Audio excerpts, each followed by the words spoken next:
ebintu ebitutondeddwamu munda nga byo si bya kusoma. Mulimu self preservation kwe kufuba olaba tusigala ku nsi. Enjala bwekuluma olya, ennyonta bwekuluma onywa, bw'obeera mu butiti ng'onoonya esweta.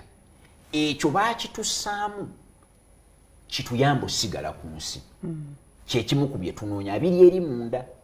Ekimu ku birala ku bye tunoonya munda ye socialization ng'abantu. Omuntu abonaabona nnyo ng'ali yekka. Era ky'ova olaba abasajja bakyasinze okukola ssente mu mulembe guno ba social media owners. Kuba olumala obakolera Facebook ng'akola ne Facebook group obusobozi bwayo. Ogenda olaba bagiyingidde.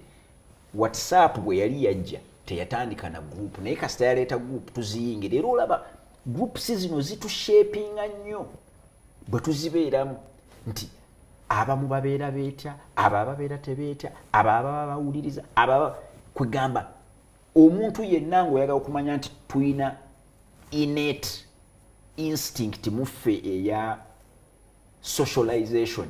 Ojja olabe omuntu nga bamufulumiza group. Admin n'andiga chuchuchu n'akukasuka ebweru. Essimu senga olina omukisa ogitaapingako gwe bafulumiza n'admin ze baba boogera. Onfulumya otya nabadde ndina okubaamu kale nzizaamu. Era n'abantu eringa bwe mumuze.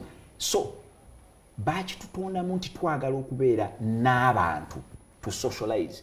Ebyo byonna ojja biraba nti socialization evaamu alliance, evaamu enkolagana. So bw'okijja kati mu ekyo